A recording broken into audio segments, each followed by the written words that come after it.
barakatuh. That was weak. Assalamu alaikum wa rahmatullahi wa barakatuh. Wa alaikum assalam. MashaAllah. I love being at CBA, especially something about being at smaller, like masajid. I don't know, like there's just, you walk in and there's so much nur, except on the sister's side, it's always dark, but on the brother's side, I'm just kidding, there's always nur. There's always like a, I don't know, like a different type of barakah at a smaller community masjid, rather than, there's barakah in all of them, inshallah, but you just feel a sense of being at home here. Thank you guys for inviting me once again to come and speak. Good turnout, good amount of people, alhamdulillah. Even if one person were to show up, that's plenty, alhamdulillah. That person would have probably been Ali, because he's always here, mashallah. Or Kinana, one of the two, because it's still got to go online. But as you guys saw on the flyer that we're going to be talking about Ramadan prep. Now, just to recap, since I was not here last week, what did Imam Abdul Rahim talk about last week? I know it was Ramadan prep, but what were the specific topics from last week? Who was here last week? Adi, what did he talk about? Do you see what you did to yourself? You shouldn't have raised your hand. No, I know what he said. So first he was just talking about some of the narrations, all those things like related to fasting and all those, and then he just like said plans like how to make ourselves prepare for the Ramadan before a couple of months. It's not like starting habits on Ramadan. Yeah, because it gets hard for new people or like for the people to start from the Ramadan. Yeah. So it's better to start like couple of months from Monday, Thursday, like 2 days a week. So what Ali is saying that Imam Rahim last week was talking about how to prepare for Ramadan months in advance. And he shared a few narrations and recitations with you guys. But what are the ways you can prep for Ramadan? There's a lot of ways you can prep for Ramadan, but what is something that was mentioned last week? Fasting the Sunnah days, and what are those Sunnah days? Monday, Thursday. Monday and Thursday. What about Ayyamul Bid, the white days? Is that a part of it too? Yes. So preparing yourself by fasting in advance and not just starting right away. I have a personal habit of just doing things cold turkey, especially when Ramadan comes, and it makes it a lot harder. Whether you're listening to music and you want to just stop the cold turkey, whether you're doing something and you want to stop cold turkey, it just makes it a lot harder when Ramadan comes around. And it kind of just takes the enjoyment out of Ramadan, because now you're fighting your nafs so much when it shouldn't be like that. There's other things you can focus on. So I'm going to be bouncing around here through my notes, but first I want to start off with when we talk about Ramadan, and this is I got a lot of this, or at least I would say the first quarter of this lecture is going to come from Qalam with Sheikh Abdul Nasir. I mean, he is always dropping gems, and I know probably majority of you guys already listened to those lectures, but the first thing I want to jump into is he started off his lecture in a very beautiful way that I never really thought of it this way, and I wanted to share with you guys. And that way is that he mentioned that between the coming of Sayyidina Isa, Jesus, and the Prophet Muhammad sallallahu alaihi wasallam, those 600 years were the darkest years of humanity. Yani it was a terrible, terrible time for humans in a sense of how much sins were happening. And the Prophet ﷺ, and this happens to every prophet, by the way, this doesn't happen to just a prophet. But before they receive nubuwwah, before they receive prophethood, they tend to kind of shy away from society and seclude themselves. They start to kind of meditate on their own. And we know the Prophet ﷺ was going where before he even received prophethood? Where was the Prophet going? Say it? Jabal Nur. What's in Jabal Nur? Ghar Hira. So he was going to Ghar Hira, and he was just meditating on his own, just kind of outlooking Mecca, away from the people. And we know Mecca was like modern day New York. Like everybody was coming from all over the world to just chill and vibe in Mecca and do trade. And Mecca at the time was very well known for a lot of different sins like prostitution, and they used to bury their kids alive. Music was constantly all over Mecca, and bands and poets and things like that. So it's very similar, if you kind of want to consider it, very similar to what today is like, with music being around and how easy certain things are to attain. And that was Mecca. I mean, a lot of the Sahaba we knew before Islam used to drink a lot of alcohol. There's a famous story of Umar ibn Khattab who was chilling around the Kaaba, very, very drunk. And he saw the Prophet walk in, and he's like, man, what's all this talk about? Like, this guy right here, like, I don't see an issue with him. Like, why is everybody mad about the Prophet being here? Like, let the man do his own thing, you know? And he was drunk, you know, saying this stuff. And he's hearing the Prophet recite, and the Prophet says, and when he's reciting Surah Al-Haqqa. And Umar is like, nah, this man is a poet. Like, there's no way he got this nice of wordplay. And that Surah Al-Haqqa reveals, right, وَمَا بِقَوْلِ شَاعِرٍ. No, he's not a poet. This is not the words and sayings of a poet. And he's like, wait a second. Like, Umar is saying this internally to himself. He's not even saying it out loud. And the Prophet is replying to him by reading Quran, right? It's like Allah revealed that surah to know exactly what's in the heart of Umar at that time, you know, specifically for him. And then, honestly, even later on, he tells him, وَمَا بِقَوْلِ كَاهِنٍ. And he's like, okay, he's not a poet. Nah, he's a soothsayer. He's a magician. Like, he got somebody writing this up for him, right? He got deals with the jinn. وَمَا بِقَوْلِ كَاهِنٍ. No, he's not a soothsayer. This is coming from Allah. And Umar is like, yo, I remember being drunk, but I know I wasn't that drunk. Like, he wasn't just saying things to me, you know? So Mecca was a time where all this was very, you know, relatable to our day today. You know, a lot of people tend to look at the Meccan period or the time of the Prophet as a period that we can't relate to, but it's never related to us than it has today, especially in the things that used to go on. And there's a hadith where it says, Rasul sallallahu alayhi wa sallam, alayhi salatu wasalam, kana ajwad al-nas, right? He was the most generous of people. وَكَانَ أَجْوَدَ مَا يَكُونَ فِي رَمَضَانِ. His generosity was top tier during Ramadan. حين يلقاه جبريل وكان يلقاه في كل ليلة من رمضان. So every single night of Ramadan, Jibreel used to come and kick it with Prophet Muhammad sallallahu alaihi wasallam. They'd recite the Quran. فيدارسه القرآن. He would sit there and teach him Quran, the different riwayas of Quran, ahkam, tajweed, things like that, what the meanings of Quran were. Every single night of Ramadan. فَرَسُولُ اللَّهِ صَلَّى اللَّهُ عَلَيْهِ وَسَلَّمْ أَجْوَدَ بِالْخَيْرِ مِنَ الرِّيحِ الْمُرْسَلَةِ. So the Prophet ﷺ is more generous than, you know, on a hot day, a breeze comes through, you just get done playing basketball, hooping, you're sweating, and a nice breeze comes through and it kind of cools you down. Like, that's such a nice feeling. He's even more generous than that. So we want to talk about how the Quran, how we talked about how Mecca at that time was a terrible time to be. And just humanity in general, they were burying their children alive. And the Quran comes right before when it's darkest, like Fajr comes right at the darkest time at night, and then sunrise comes. That's how Quran is. That's how we should look at Quran, right? And Ibn Rajab says that دل هذا الحديث على استحباب دراسة القرآن في رمضان والاجتماع على ذلك. He says that based on this hadith that I just read, that's why we should love reading Quran. He didn't say, he said dirasat al-Quran. Not just reading it, but studying it. Not just sitting down and say, oh, let's see which one of my friends can complete the fastest khatmah during Ramadan. Who can read the fast, how many khatmas they can. No, it's not about that. But dirasat al-Quran, studying the Quran and gathering upon that. What we do every single night in Taraweeh and the last 10 days of Tahajjud and Qiyam al-Layl, gathering upon Ramadan. Now, without going any further in this, just some quick thoughts of certain Imams. Imam Zuhri, when Ramadan used to come, he says, إِنَّمَا هُوَ قِرَاءَةُ الْقُرْآنِ وَإِطْعَامُ الطَّعَامِ. Right? Quran during Ramadan, this is the month of reading Quran, قِرَاءَةُ الْقُرْآنِ وَإِطْعَامُ الطَّعَامِ. This is the month of feeding others. He didn't say feeding myself, but feeding others. This is that month. This is the month. Imam Malik used to stop all his halaqas, meaning that Wednesday night prophet series, whatever it is completely stopped during Ramadan. He would say, yo, everybody pick up the book, pick up the mushaf, and read Quran. That's how special Quran is, especially in this month. And what month did the Quran get revealed in?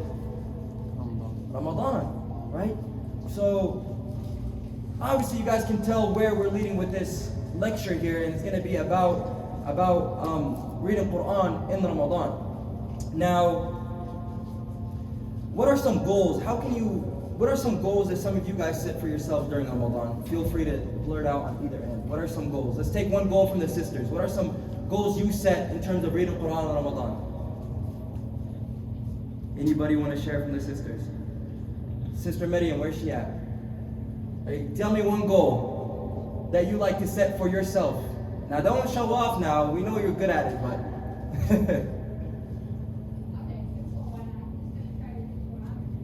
you're gonna try to read Quran every day. Okay, that's a perfect goal.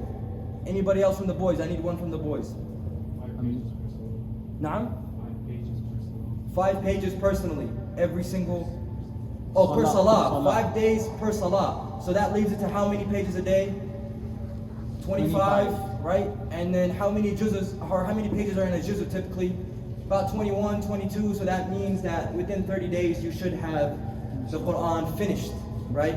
But for example, let's say I, during an hour of reading, can only do, say 10 pages during an hour. That's what I can do. But let's say my brother Wasim here, in an hour he can knock out 3 juz. Is he better than me? But I'm struggling to read and with that proper ahkam, but he's able to just knock it out, mashallah, tabarak rahman, right? That, everybody has to set their own goals. You can't sit there and compare, oh yeah, this, oh yeah, that, and this brother knocked out this many juz. No, right? Quran, the most important thing, some Sahaba would take 40 plus years to memorize Quran.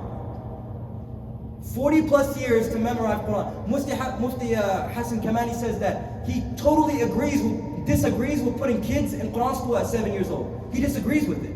Because they don't have the mind to understand what it's saying to them. They don't have that mind, right? Sahaba would take 40 plus years to memorize the Quran. Imam al-Ghazali says, every single time I read one letter of Quran, I have to stop and say, Alhamdulillah, for him allowing me to read that letter.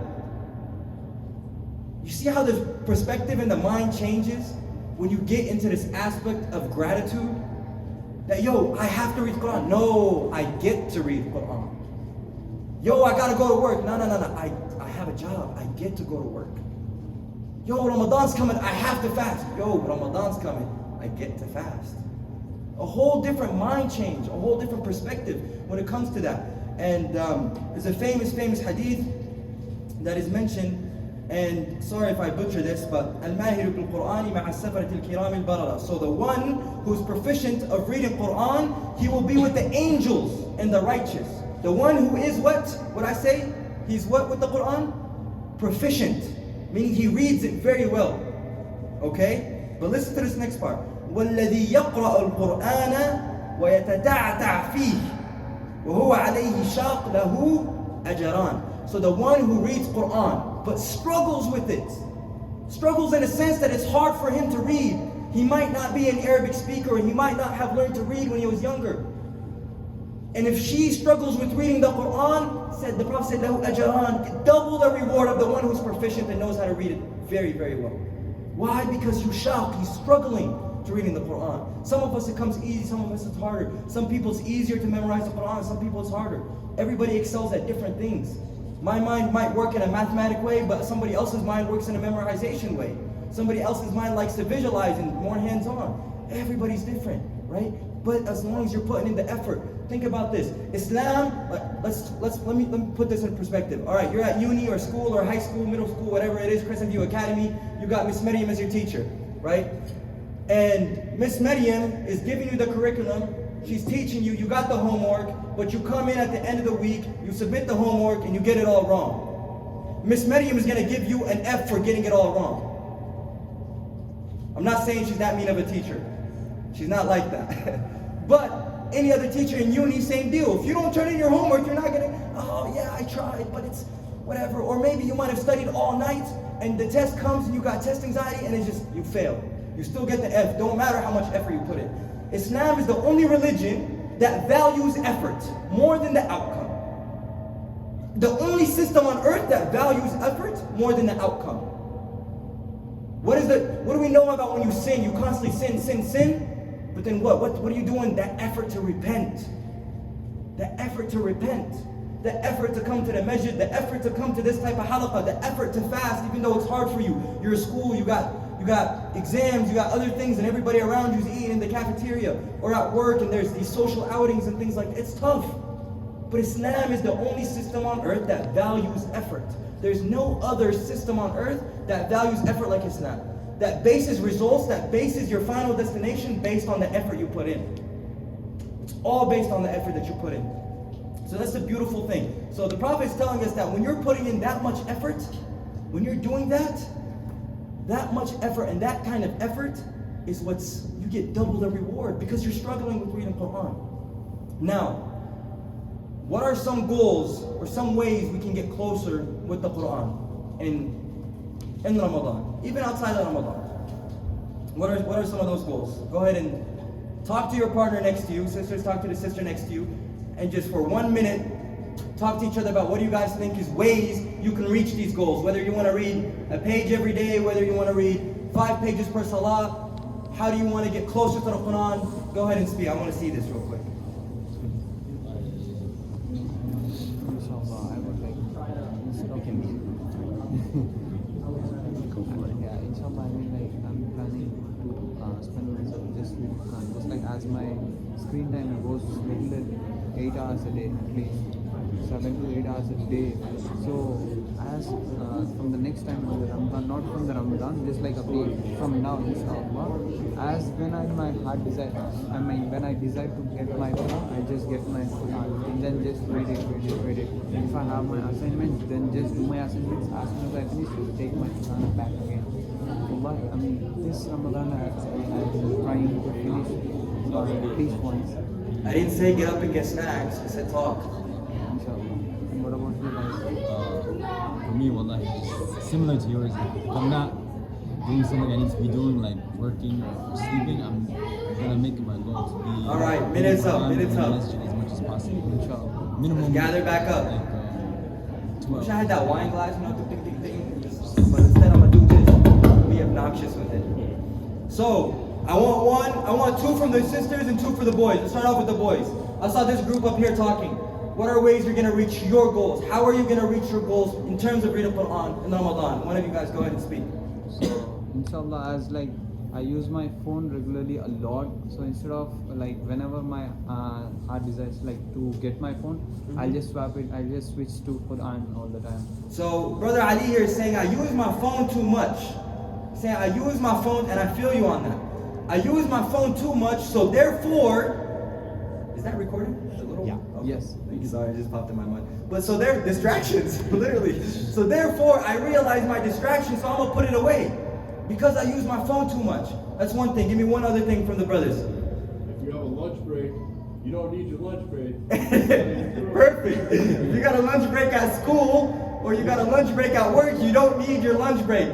So use that time to read Quran. Sisters, I need 2 from you now.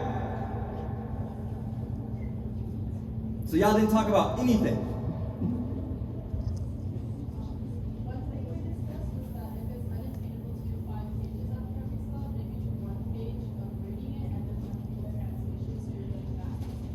Okay, that's a good point. I'm gonna get back to you. Hold that thought. Give me one more.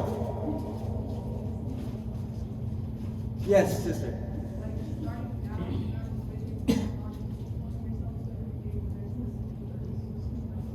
So you're saying start from now. We got 10 days left or 15 days or however many days we start from now to make it a habit so that way when Ramadan comes you don't find yourself forcing yourself. That it just happens. Now to the point that the sister made, the first point. She said, sorry, can you repeat your point again? Oh yeah, tafsir, reading 1 page. If you can't do 5, right? Read 1. Perfect. So, and that just leads me to our next topic. It makes it very easy. But when you're reading Quran, right? For example, I'm an Arabic speaker. I grew up speaking Arabic. I'm a fa. I wasn't born here, right? Arabic is my first language. So therefore, one might assume that it's okay that he should know what the Quran is saying because he's an Arabic speaker. But that's totally not the case. Because if I ask an Arabic speaker, or somebody were to ask me, like, Abdullah, what does a zumar mean? I don't know. I can't tell you what a zumar, I don't know. I'm an Arabic speaker, but I don't know what a zumar means, right? Or many other words like in muzammil. Like I only learned like just a while back what that actually meant, right? Or Ya Ayyuhal Muddaththir, or the word Taha. One might say Taha is the name of the Prophet ﷺ, but the actual letters Taha. Or why when we recite Quran, Surah Al-Qalam says Noon. What does that mean? Like you're just Noon. What does that mean? It's just one letter, right? So when it comes to reading Quran, that is the first point I want to get to is it doesn't matter about how much you read. Yes, there is a hadith where the Prophet ﷺ, Jibreel used to come to him, especially in the last few Ramadans of his life.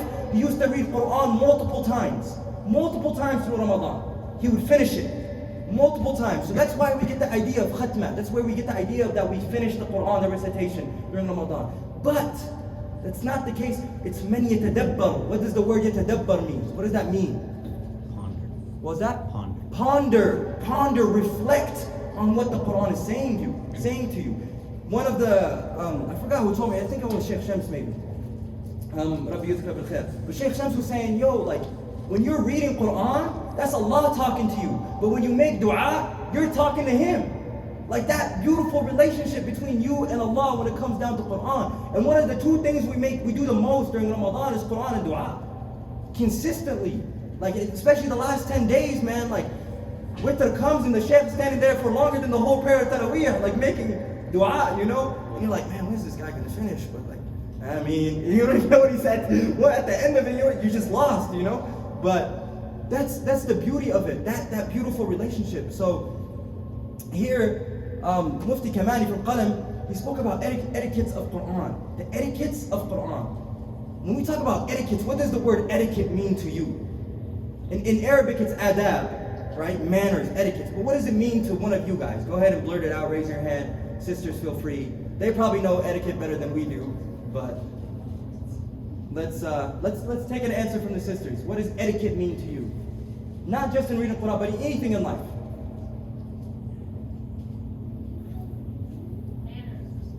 Manners and respect. Respect, I love that word. The word of respect. Why? Because relationships, love, the love you build for your spouse, the love you build for your buddy, the love you build for your closest friend, your parents, comes through what? Comes through respect. You can't have love for somebody if you don't respect them. And a lot of the times I notice, please, I want to take this advice for myself because I need to benefit. These notes are still too fresh. I haven't implemented in my life yet. So I need to take these for myself before I give it to anybody. But a lot of times I use myself as an example where I'm coming to read. I'm reading to memorize because my dad told me to memorize. I'm reading to memorize because I got Saturday school coming up. I'm not reading because I want to understand. That's the difference between us and Sahaba, and us and the scholars, and us and those muttaqeen. They read to understand and implement. They read to understand and implement, not read to read. It's not about memorization. It's not reading about who got the best voice. Mikael Smith was talking about, he said, I don't care if I pray behind somebody with the ugliest voice in the world, but he knows how to recite the Quran in terms of proper pronunciation and ahkam. To me, that's more beloved than a man with a fresh fade who comes and just prays because he got a beautiful voice. That's more beloved to me because I can sit there and I'm like, yo, he's saying it properly. And he knows what he's saying. He's implementing what he's saying. 10 times better than me praying with somebody. It's not a voice competition. Especially for the young men and young boys who start off reading Quran at a younger age, at Quran school and things like that. That's how it becomes. It's not about who memorizes the most. Of course, we should strive, right? We made this Quran easy for you to remember. We did that for you. But the ultimate number one thing is, what's the point if you memorize it and you can't understand it? You memorize it and you can't implement it. There is no point of that, right? So, there's an ayah in the Quran, right? قَوْمِ اتَّخِذُوا هَذَا الْقُرْآنَ مَهْجُورًا. We've taken this Quran mahjur. What does the word mahjur in Arabic, for those who know what mahjur means? What does it remind you of? Mahjur. Set aside is a good thing, but there's like a deeper meaning to it. Mahjur. It's very close. Set aside is very close. Yes?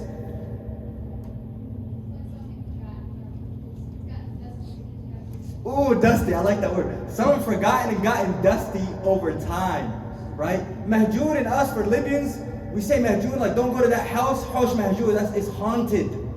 Like nobody goes there. It's like nothing is in there. Like makan mahjur, like this is Leave it alone, right? Abandoned? And it says that, what was that? You mean, is it abandoned house? Abandoned, like abandoned, yeah, nothing's there. So we've abandoned, we've set aside, we've left the Quran on our shelves dusty, right? And that there's no one to blame but me. I did that to myself. I see it every day on my bookshelf, but I'm not picking it up. I have it in my phone and I'm not reading it. You tell me how you want to read it. You want to read it in the Somali lahja, the Libyan lahja, the Palestinian lahja, the Pakistani lahja, you name it. It's on your phone for free. Tafsir, you want it, give me. You want Urdu? Okay, I got you. You want Arabic tafsir, classical Arabic, Arabic bil Filagi as we say, the slang Arabic, you tell me, we got it. It's right here. How many of us use it though? How many times am I picking it up? Mahjur, that's exactly what it means. And don't tell me, but implement it. Think to yourself, am I a part of these people that the Quran is talking about? Am I from that? اتخذوا هذا القرآن مهجورا. Am I that person? And Shaykh al-Hind, they call him Shaykh al-Hind, he's an amazing Shaykh from India. And he said he helped against the rise of the British Empire in India, and he was one of the main people who fought back, not in terms of jihad, but fought back, in terms of war, but fought back in terms of speaking up against them. And they had placed him in jail for years and years, and they put him in Malta, and they asked him, they said, yo, everybody listens to you, man. We need you to give a fatwa, to tell people to calm down, to not go up, that it's haram to go up against the British. You need to give us a fatwa. Right? And he's like, nah. He stayed for a few more years in prison.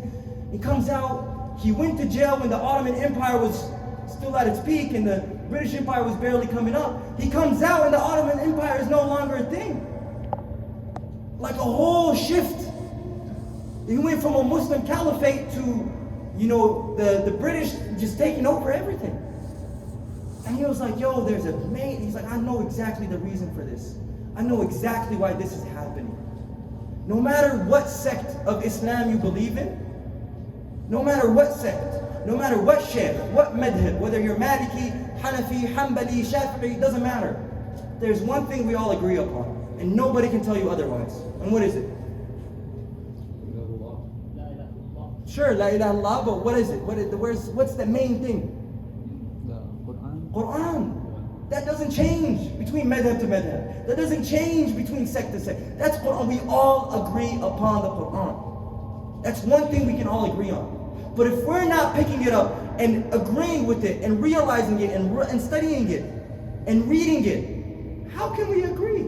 No wonder why there's so much diversity in the Muslim Ummah, in our communities. The one thing we have that we can all unite on, we're not reading. And he said, Shaykh al-Hind, he said, this is the reason. This is why we're in the state we are. This is why the Ottoman Empire fell. This is why Muslims are the way they are today. Because we're not taking this Quran. The one thing that can unite us is the one thing we're not reading. And he said, it's that simple. And he's not talking about a spiritual level. We all know once you start reading Quran and start implementing in your life, that changes things spiritually big time. But he's talking about from a physical standpoint. This is why we're like this, right? So he continues on, he's saying, we can't blame ourselves. I can't blame nobody for me not reading Quran. That's you. You can't blame Uncle Najm, because Uncle Najm was telling you to read Quran, but you didn't read it. You can't blame him. He's your father. You can't blame him. You can't blame your dad and mom for not reading. That's on you. You not reading Quran because of you. That's your own nefis. Because I know one thing for a human and I know one thing for myself. One thing for myself, when there's something I really want, I'm going to make sure I make the time to do it. Whether it's waking up to go to the gym, whether it's in the morning, at night, whether I'm waking up for an interview, going to work, I make sure I'm on time. How come I'm not like that with the Quran? That's something my dad always tells me. Especially, he gets me to wake up for Fajr. Recently, I was just traveling, and my roommate, Tunsi brother, man, I love this man. This Tunsi brother, Tunisian brother, wakes me up for Fajr, and I had only slept 2 hours the night before. And he's like, yo, we're going to the masjid, you trying to come? I was like, nah, man, I'm gonna pray here, And he's like, oh, okay, well, we're gonna go pray and get some ajr. Now you just gotta sit there yo, who do I gotta blame at this point? Who do I, can you just sit there and you're like, all right, let's take this blanket off and let's go make wudu. And the way he said it, he didn't say it in a way to rub it off or nothing like that. He's like, yo, but we're about to get up and go get some ajr. Have fun praying alone. And my dad always tells me, he's like, yo, if somebody came to you for an interview at 6 a.m. until you got to show up to that interview at 6 a.m., wallahi, you're going to leave the house at 5. and it's only 10 minutes away. How come you're not like that with your prayer? How come you're not like that with, we put values in the things we want to put value in, right? I put value in spending this much time on my phone and talking to this many people. How come I don't do that same value with my Quran, with my deen? And that comes, nobody's there to blame except you. And on the day of judgment, the conversations, the Quran, this is another beautiful thing you can learn from the Quran. The conversations that are in the Quran between the believers and non-believers, right? They say, yo, chill out, slow down, naqtabis minkum nur, like slow down, we want to get some nur from you guys. This is the non-believers talking to the believers. They're following, they're all walking to the same place. Like, yo, chill out, Surah Al-Hadith, chill out. We want some nur from y'all. And then what does Allah do? He puts up a wall against them. Now they just went from talking to screaming over the wall. And then this wall, look how Allah plays fihi bab, there's a door in this wall. That means you might have hope to open it, but we're not going to let you open it. You had that opportunity in dunya. So it's like, imagine like somebody, we got this class divider, it's Ramadan, all the food is on that side, but it's locked. You're going to try to do everything to get to that other side, but it's locked. You can't get there. There's no way, right? So the same deal. You learn these stories from the Quran, and that's how we're going to be questioned. Yo, I can't blame that person because he didn't tell me about Islam, or this brother, or this brother, or this. Nah, this is on you. You can't blame your mom, your dad. This is on you. So you got to reflect upon yourself, right? And another thing, when you read the Quran, here's the beauty of it. وَمَن يُعَظِّمْ شَوَائِرَ اللَّهِ فَإِنَّهُ مِنْ تَقْوَى الْقُلُوبِ. Whoever honors these signs and miracles. What is the mu'jiza? What is the biggest miracle for Muslims? Quran. That's our biggest miracle. That's our biggest flex. It's Quran. And whoever honors it, that is a sign that you got taqwa in your qalb. That is a sign that your heart, you're in a good place. How you honor the Quran though? There's adab when you read the Quran, etiquettes when you read the Quran, right? Like for example, if I tell y'all, let's say, for example, your mom's name is, Maryam, right? Let's say you go home and call your mom by her first name.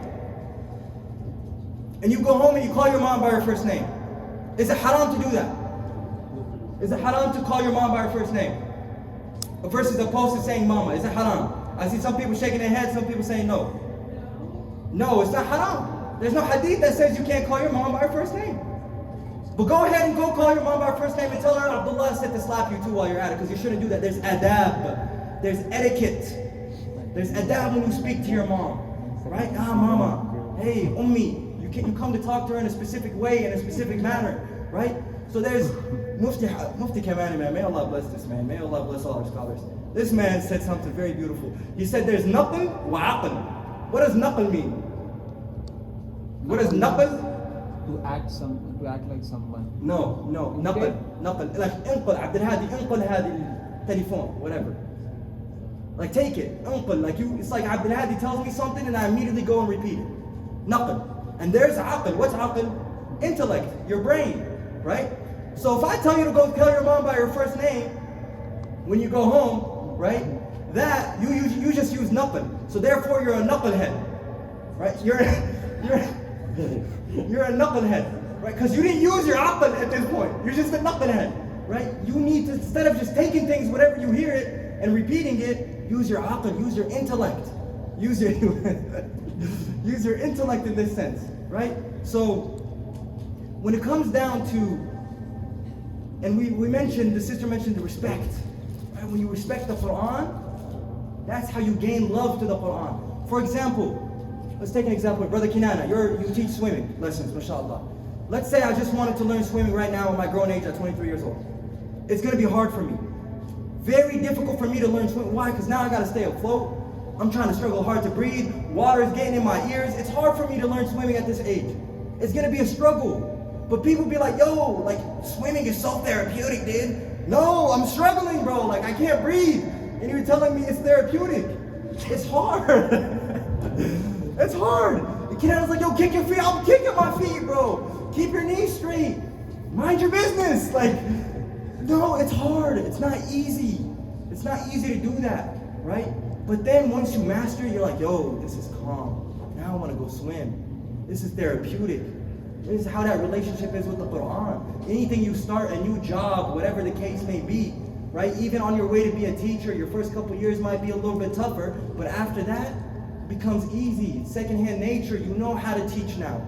You know how to, come to certain people. With any field in life that you do, whether you're a business owner, whether you're an engineer, a lawyer, a doctor, in any job you do, it's always going to be harder at first. When you read Quran, it's going to be hard. It's going to be tough to establish that. Especially understanding and realizing and memorizing and letting these words affect you. It's so tough. It's very, very hard. But once you get to that level, because you put in that effort, you're like, yo, this is my sense of calmness. This is how I get to calm down. This is what allows me to be me. This is my identity as a Muslim. It becomes a sense where you just listen to beautiful recitation and you just can't stop crying. They just hitting, those words just hitting. Like, astaghfirullah, I'm not going to use this example. I was going to use a music example. I'm not going to use that example because وَلِلَّهِ الْمَثَلُ الْأَعْلَى, right? Allah has the highest of examples. But it's just, like the words are just like, yo, that's tough. Or like when somebody says a good word, or like a nice piece of advice, like, ooh, you got that on point. Or for example, Mikael Smith was talking about how when he was a Christian, and he would go to these churches that are predominantly African Americans, and be like, after everything, the priest prays, but everybody's like, hallelujah, like that's it. When you read the Quran, you need to engage in it. Like, wow, like that's it, that's the one. So, and now there's etiquettes. When we talk about etiquettes, right? There's etiquettes to Quran. There's adab in Quran. There's adab, just like you have etiquettes with your mom, etiquettes at work, you dress nice. There's adab, there's etiquettes to reading Quran, right? Think about it for a wedding. I don't know nobody who balls harder in weddings than our Desi brothers and our Arab brothers. They just go crazy. And I think Desis might have the Arabs beat on this one. It's mashallah, tabarak ar-Rahman. The nicest gifts, the nicest clothes, the nicest cars, the nicest everything happens at a wedding. You don't pull up to a wedding wearing basketball shorts. You don't do that. You don't pull up to a wedding wearing pajamas. You pull up to the wedding with your best clothes. Why? It's just so you get validation from somebody else.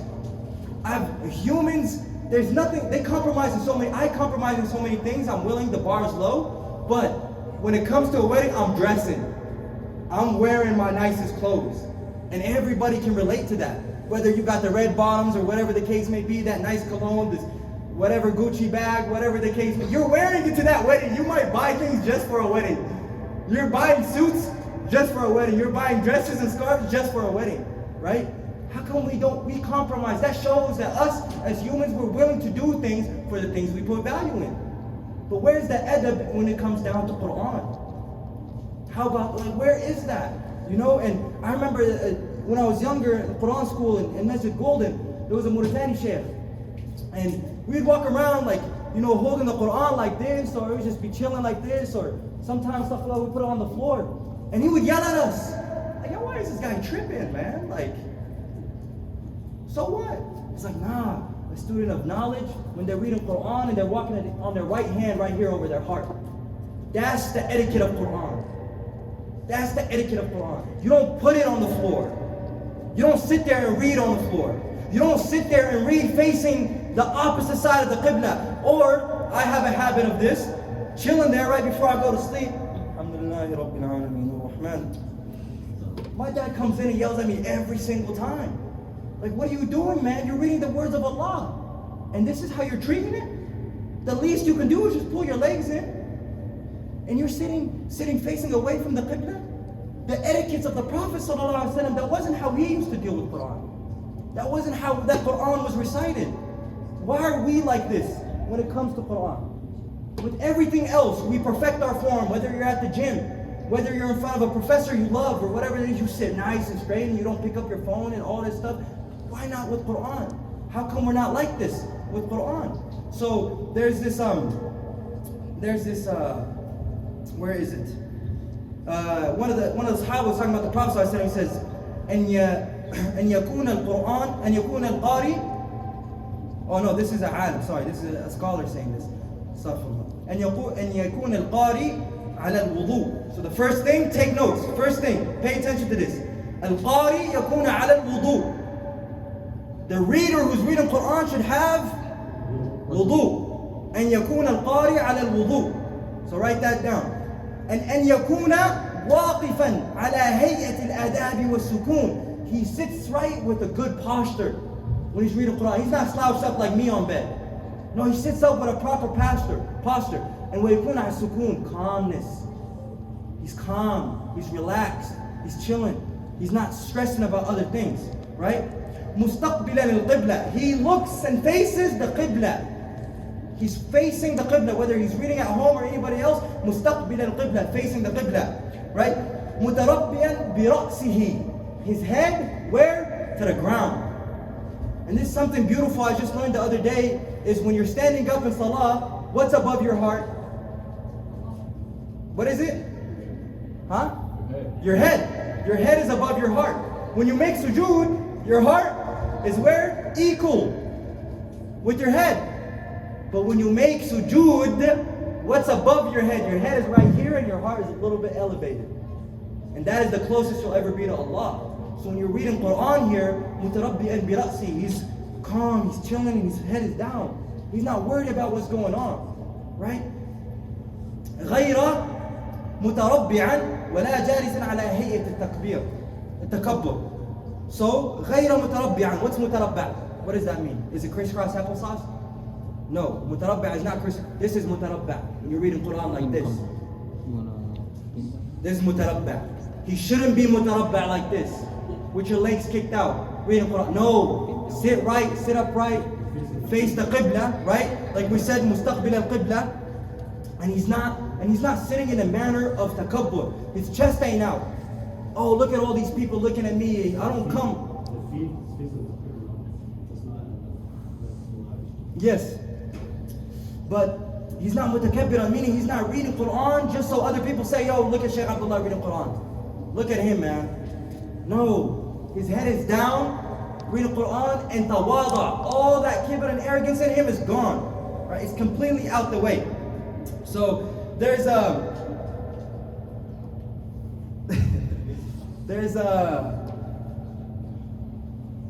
a story of a sheikh who was traveling for work in a European town, a European country. And the sheikh gets to this country, small town, and he sees all these people outside, just chilling outside. And he comes down, he's like, yo, what's going on? He's like, yo, we're about to bury this Muslim person, but we don't got nobody that knows how to pray janazah. He's like, oh, don't worry, I got you. I know how to pray janazah on somebody. So he goes, prays the janazah on this person. They go bury this person. They bury this person. The sheikh helps with the proper ways of burying this person, right? Gets in the grave, helps, positions him, and then gets out. They bury him, they cover him up, and he goes. The next day, the sheikh is like, where's my wallet? What happened to my wallet? Can't find his wallet. So he goes back and he's like, yo, I'm certain 100% it fell in the grave. I'm 100%. I remember it. It fell in the grave. And the person is buried now. So he's like, all right, I'm gonna go talk to the family. I'm gonna go talk to the man's wife. And I'm gonna go tell her, please, I just need my wallet. I got my passport, my da-da-da-da-da. I need it. So he goes. The wife is like, yeah, whatever. Go ahead, dig it up. And he's like, I promise, I'm gonna just dig up a little corner. He digs it up and he finally finds his wallet. And he's like, I swear by Allah, the smell that came out of this grave was a smell that I've never smelled before. It was so pleasant to me. I didn't want to cover it up. Nothing like I just wanted to sit there and constantly keep smelling. I've never smelled this amazing smell before coming out of this grave. But I had to cover it up. So I went back to the man's wife. And he's like, yo, what's up with your husband? Is there something he used to do? She's like, nah, man, this man isn't special. Hey, there was nothing he did. He was like, no, there has to be something he used to do. Tell me. She's like, trust me, bro. He's not that guy. And he's like, all right, whatever. He's about to leave. And she's like, but wait a second. My husband did not know Arabic, but he used to read Quran every day. But how would he read it? He would read 20 pages, and he would put his finger on the Quran like this. And he says, Sadaqa Rabbi. He would just point his finger. Sadaqa Rabbi. My Lord said the truth here. And he don't know how to read Arabic. And he's just tracing. My Lord said the truth. Next line. My Lord said the truth. And he don't know how to read Quran. You don't know how, that means even his prayers, Surah Al-Fatiha, he didn't know how to do. But she's like, that's what he would do every morning before he would leave. Sadaqa Rabbi, Sadaqa, my Lord said the truth. See that connection? He didn't even know how to read Arabic, but that's the connection he had. But look at the tools we have. How often are we doing that? There's etiquettes. When it comes to reading Quran, if you want it to be a top tier Ramadan, there has to use this Ramadan to change the habits of the way you read Quran. This will be personally my first Ramadan applying these, because I wasn't like this before. This is the Ramadan to do it. How many brothers do we know that have passed away before reaching this Ramadan just in this past year? I remember last Ramadan, a Liberian brother passed away a day before Ramadan, 19 years old. A day before Ramadan, he passed away. What guarantees you and I that we're going to make it to Ramadan? Allahumma ballaghna Ramadan. So we used the example of Kinana already, of the swimming lessons. And we talked about etiquettes and the proper way to sit, right? Another thing is, when you're sitting there, if you have no depth with reading Quran. So the sister earlier mentioned that every single time you read a page, you do what? Tafsir. You read the meanings of that page. Every time you read the page, you spend an hour reading that page, spend an hour reading tafsir of that page. It's not just about constant recitation. Use that time, balance it out. Understand, make this Ramadan, don't focus on the khatmah. Do not focus on completing the full Quran this Ramadan. Focus on understanding the full Quran this Ramadan. Do not make that your priority. Focus on fully understanding Quran this Ramadan. I've never personally done that in my life till I started taking tafsir classes a few weeks ago. And I was like, wow, this is what this means? This is what this is referring to? Like, it's a whole different world. And you start looking at the Quran in a completely different way. And the crazy part is all the teachers that I'm going through aren't even Arabic speakers, but know exactly the meaning of every single word. And here I am, an Arabic speaker, neglecting it. Think about that. Think about that when you're reading this year. How are you going to take this Quran? You had a question, Ali? Yeah. Yes. So like how to balance everything, like when you're studying, when you're working, and when you're like have to like focus on this tafsir and all these things. No, it's a very good question. Ali asked, how do you balance everything when you're working, you're studying, you're going to school, you got other things happening in your life. You might be a mother that got to worry about cooking them dinners and still have to go to work and do this and do that. Or if you're a daughter, you got to do a million different things. If you're a son, another, maybe you don't got to do as much as a sister doing Ramadan, but still, that happens, right? How do you balance it out? And I'm going to relate this to my personal life. And one time, I don't know if some of you guys remember, but I used to be a little bit, mashallah, tabarak rahman, right? But anyway, I remember asking a brother, and I used to tell him like, yo, what's the quickest way to lose weight? Like, I don't got time, I'm going to school of mines, it's tough, it's hard, I don't got the, bro, like I'm going to school like till 2 a.m. every day, it's tough, I'm eating that Wendy's 4 for 4 because I'm broke, but it's the cheapest thing, but I'm getting big, man, like, what do I do? And he's like, yo, you just reply with a simple thing. It's a simple thing. He said, you put value in your school, so you make time for it. You put value in the gym, you're going to make time for it. You put value in the way you look and how you feel and being healthy, you're going to make time for it. We put value in the things we care about. We make time for the things we care about. Just like if you love somebody, you're going to make sure you make time for them. Right? If you really cherish your friend, you're going to make sure to spend time with them. Your parents, same thing. Right? So when it comes to that, you will find the time. You're walking on your way to school. You have your phone. No. Right? No. Before you go to sleep, you're telling me you can't take 5 minutes to read Surah Al-Mulk? When you wake up, you can't take 5 minutes out of your day? If you don't have those make the 5 minutes. Wake up a little earlier then. If you put value in it, you're going to make the time for it. Right? So, so if there's, scholars say, if you have no depth with reading Quran, not Johnny Depp, but no depth. When you read Quran, that is like hypocrisy. That is like hypocrisy. Think about what I'm saying here. If you're reading the Quran and you're not fully engaging into it, and you're reading the Quran and you're not fully trying to understand or making an effort to understand, that is the same thing as hypocrisy. There's no difference. A hypocrite might be one who says one thing here, but is completely different somewhere else. Right? But imagine in the sense of Quran, If you're not engaging with it in that sense, that is the same thing as hypocrisy, right?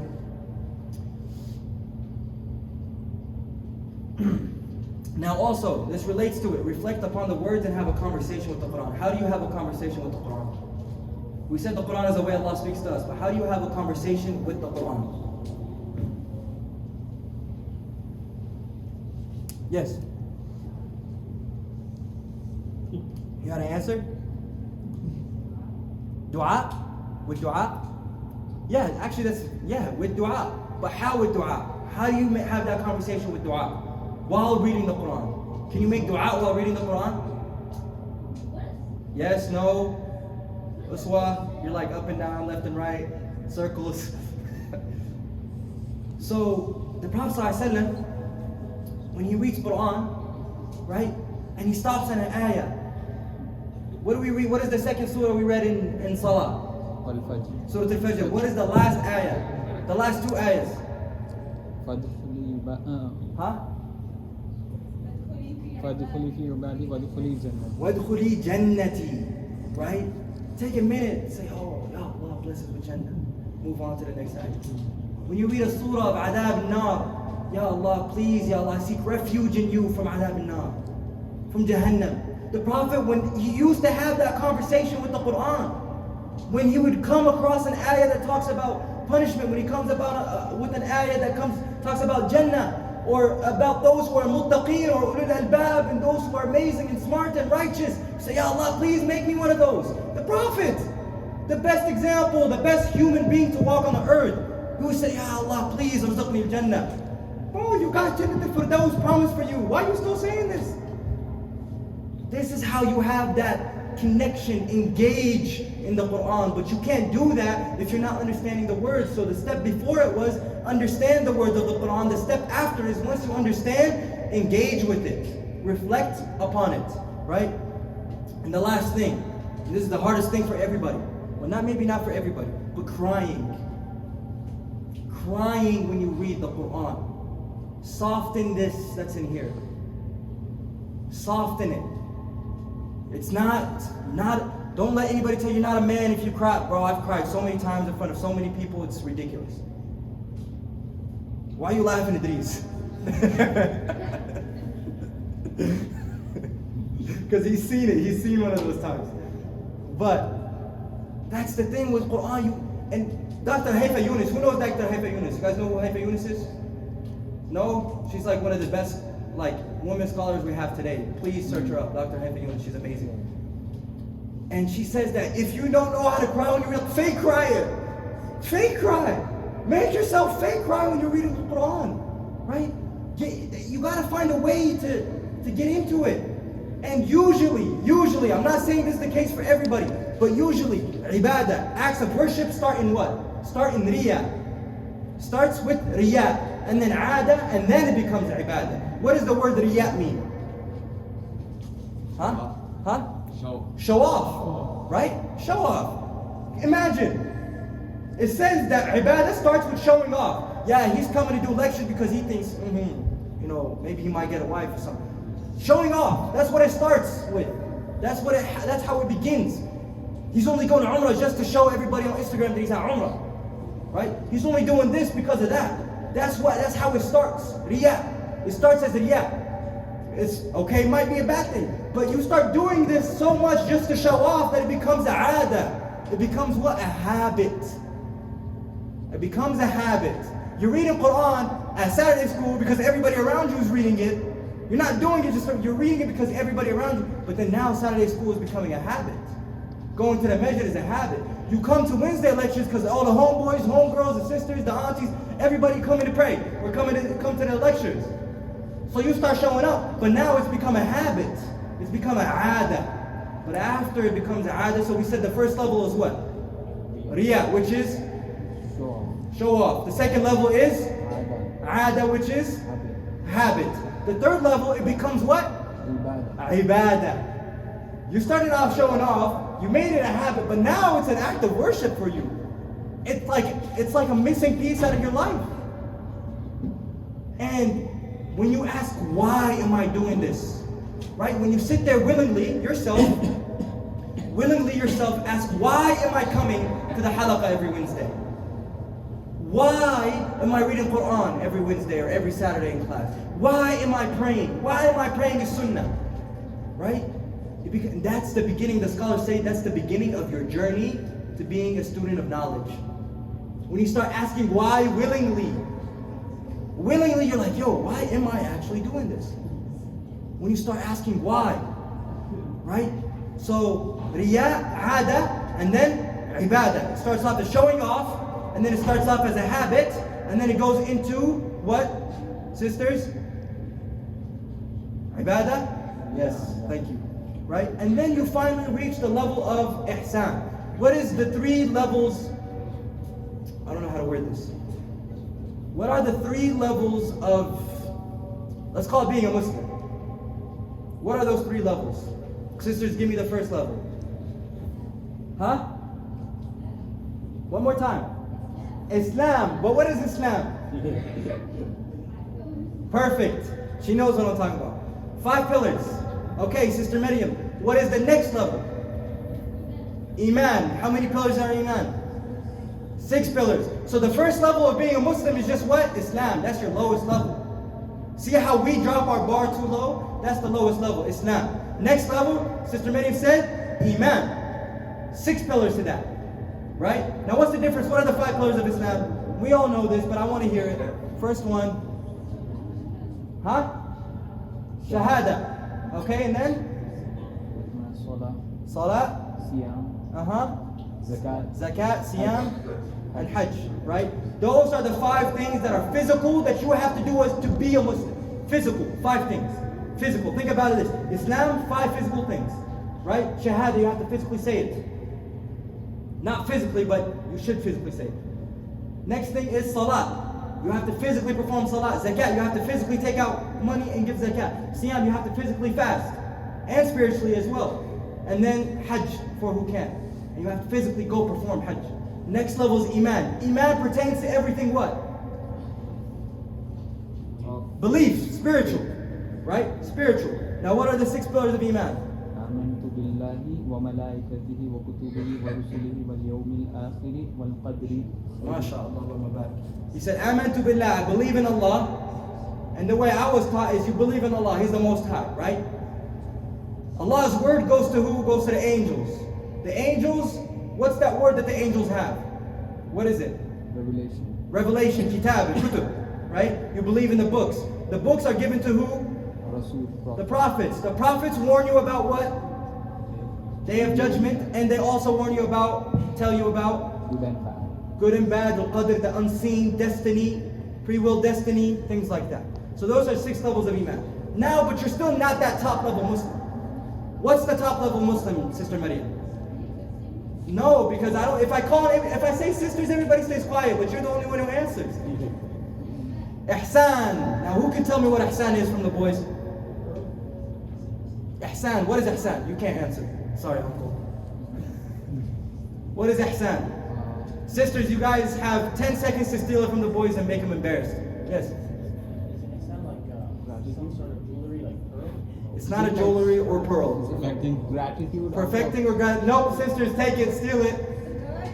Ihsan. What is ihsan? Don't tell me the actual meaning, but what is ihsan? Like we said, there's 5 pillars of Islam, 6 pillars of Iman. What is ihsan? The pleasure, love. What? Say it again. Say it louder. Worshipping Allah as if. But then what else? Perfection. Worshipping Allah. Worshipping Allah as if you see Him. But do you see Allah? So worship Him knowing that He sees you. That's the highest level of a Muslim. That's that top level. When you get to that level, alhamdulillah. When you start worshiping, not because you're at the masjid and everybody watching you, but you wake up for Qiyam al-Layl, why? Allah's watching you. You know He's listening to you. So, أن تعبد الله كأنك تراه. You worship Allah as if you see Him. وإن لم تراه فإنه يراك. He sees you. That is the level we strive to, right? So it starts off with Riyah, and then it starts off as showing off, and then it starts off as that becomes a habit, and then it becomes a ibadah for you, but then now you got more levels to work for. You're at ihsan now, and once you get to ihsan, there's more levels within ihsan that you got to reach. وَفِي ذَلِكَ فَلْيَتَنَافَسِ الْمُتَنَافِسُونَ Whoever says that they've reached the highest level of knowledge, then he's ignorant. He's ignorant. One of my favorite scholars said, even scholars are students of knowledge. Even scholars are students of knowledge. That means that the train to knowledge does not stop. You have to constantly remember that. Right? And just to finish this up, to go on the last few points here. I'm sorry, I got notes all over this notebook, sorry guys. And just to finish this up, we talk about why, now we understand some of us made goals, and we said that there has to be etiquettes before you reach these goals. Okay? So we said there's adab before you reach these goals. Now, what are some of these goals that you can make? Daily recitation of the Quran, that's number one. Make time for it. Make time for it. Don't say I don't have time. You got to make the time for it. Make time for Quran, right? Quran is the most valuable thing we have.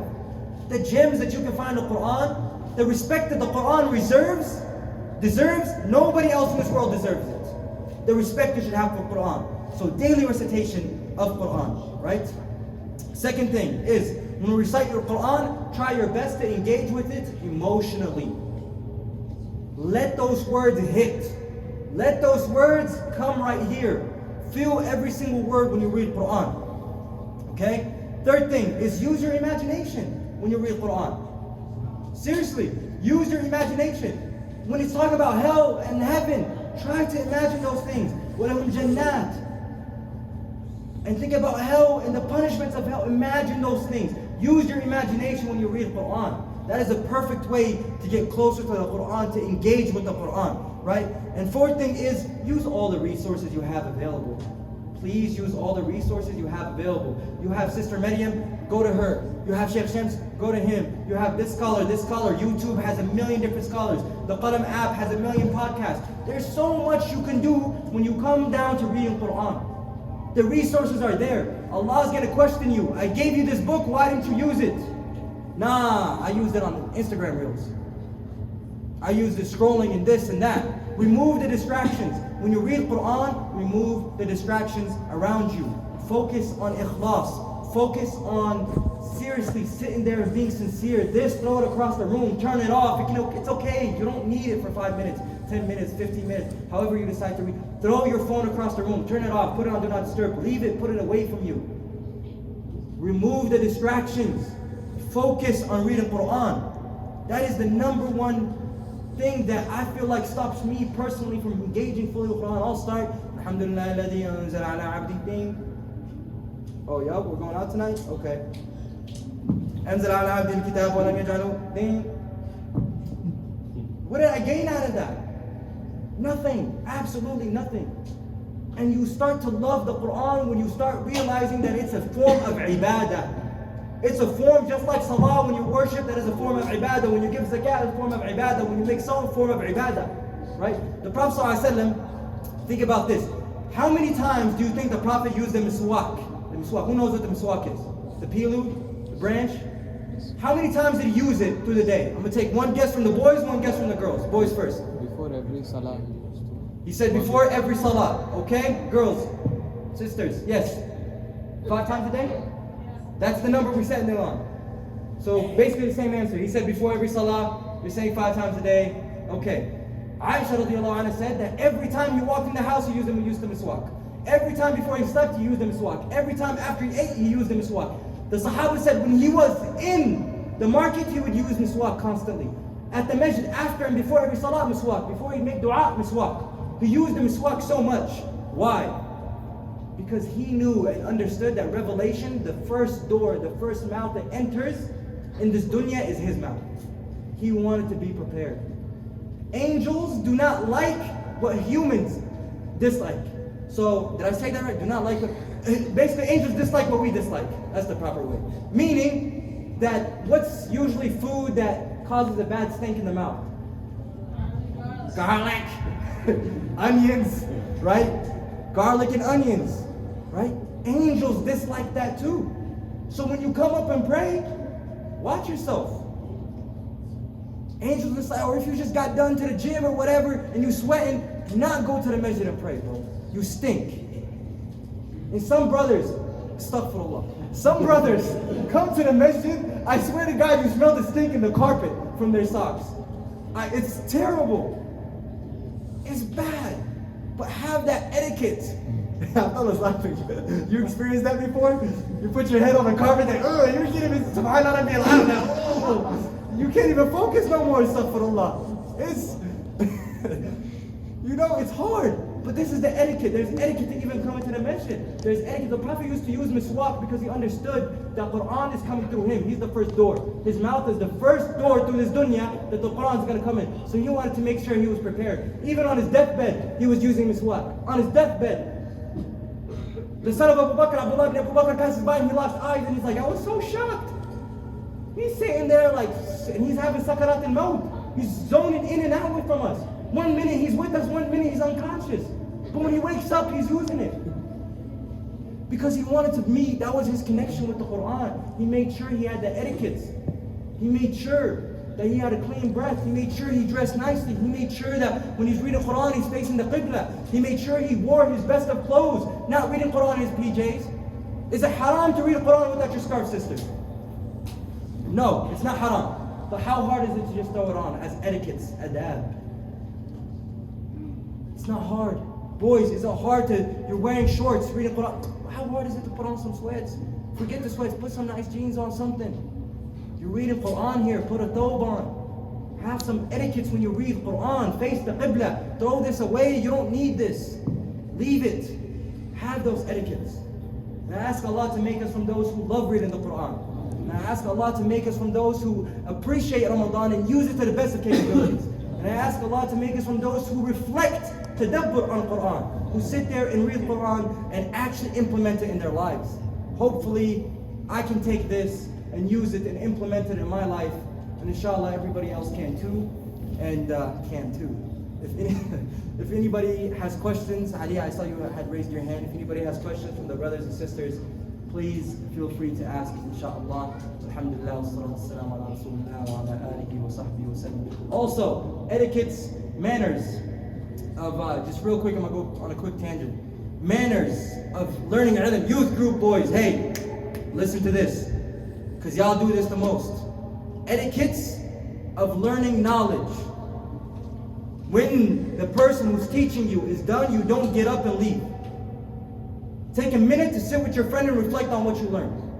That's how the Sahaba used to do it. Sometimes the Sahaba, the Prophet would give them a lecture after Dhuhr, 5-6 hours, right when he finishes the lecture, he gets up and leaves. He'd come back for Asr and they're still sitting down in their same places, thinking about what he just told them. I'm not saying you gotta be here till Fajr. I didn't say that. But take a few minutes to reflect on what you learned. Take a few minutes to understand what you learned and see how you can implement it and see how you can use that for your life, inshallah. So boys, youth group, you guys do this to me all the time. Before I even say alhamdulillah, up, pizza time, basketball time. I'm not even done speaking. Idris. Right? So please, use it. Use this knowledge. Alhamdulillah. Wa salatu salam ala rasulillah. If there's any questions, please ask. Yes, Ali. So, Bismillah. So, as Prophet said, like usually when it's not the Ramadan month, even if you read a letter, single letter, alif, lam, mim, 3 letters, so you get 30 rewards, 30. So, when it's in the Ramadan month, it's like massive number. It's like even count with like 700, 7,000, something like that. So, should I, as I asked you before, should I focus on reading, completing the Quran because they are like getting more deeds? Should I focus on that? Or should I, as sister told, that read 1 page and then go to the tafsir? That's a good question. So his question was, should I focus because Ramadan is coming, right? And every 1 letter the Prophet told us outside of Ramadan is how many hasanat? 10. So in Ramadan, 1 letter is multiplied 700 times. So 1 letter you're reading it so many times, right? he's asking, should I focus on reading? But it's not about quantity, it's about quality. Ali, I can sit there and read and finish a khatma in 5 days if I wanted to, right? But I didn't understand anything. I didn't gain anything out of it. And we all know the minute Ramadan passes, you're not going to retain any of that. So there's no point in, no. Use it and actually understand what it's saying. Use the advice the sister gave by saying, hey, read one page and then understand that page. Understand the translation of that page. That is, to me, in my personal humble opinion, better for you, because this is your journey to start understanding the words of Allah. How can you implement the words of Allah if you don't understand the words of Allah? Right? That would be my personal advice. Inshallah. Any other questions? Questions from the sisters?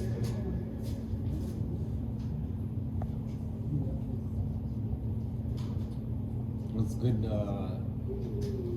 resources for like tafsir and stuff? Because just reading the translation alone. He said, yeah, that's a good one. That's a good one. It doesn't give you. Our brother Wasim here asked, what is a good resource for tafsir? Okay, give me a minute. Hold on. Give me a minute. I have a book written down. Oh, Ya Allah, la ilaha illallah. Is it tafsir like translation or the history behind the surah? There's a tartil app, but there's a book. There's a book that that is just a lot of the tafsir and tartil apps. A lot of it is kind of like a very thou, like it's very like Shakespearean type style English. The tafsir is right. I don't understand that. I don't know what Shakespeare is trying to tell me right now. So, in my personal opinion, I need to find this book. I will post it on my Instagram story or something, or message me, or oh man, it's gonna piss me off. Is it English or? It's English. It's English tafsir. Yeah, it's English tafsir. Is it tafsir kind of like translation, or it's like the history behind that? Tafsir is Transliteration. Transliteration, yeah. It's literally translating the words so you can understand the words, right? I need to find this book. Once I find this book, inshallah. Translation is gonna, like, the word will translate this. Tafsir is gonna explain. Yeah, more. the situation, the history, like kind of thing. Yeah. There is a site like Islamic Studies. Uh-huh. So there you will get the tafsir of Muhammad. Uncle Najm said there's a site called Islamic Studies, and there you will get a really good study of tafsir through that. Okay. This is too big, but they have small. Oh, that has like the words, very difficult words. Translation of the meaning. And if they want more, they can. And those words are Okay. like, This is a good one. This is one in Arabic. It's just the simplest one. This is the simplest one. So there's resources. There's resources. Find the resources. Use those resources. Ask somebody. Yes, sister.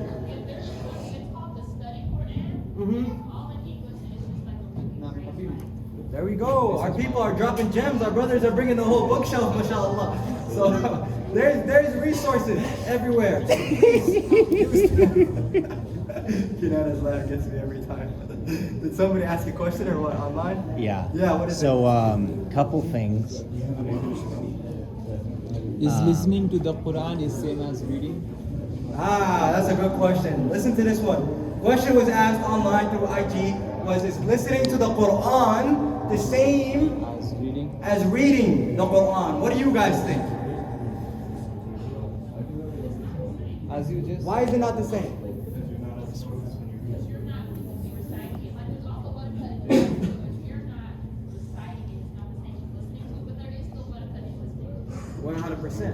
Sister Miriam. Here, get ready. Pull out your notebook. She's about to drop some gems on there.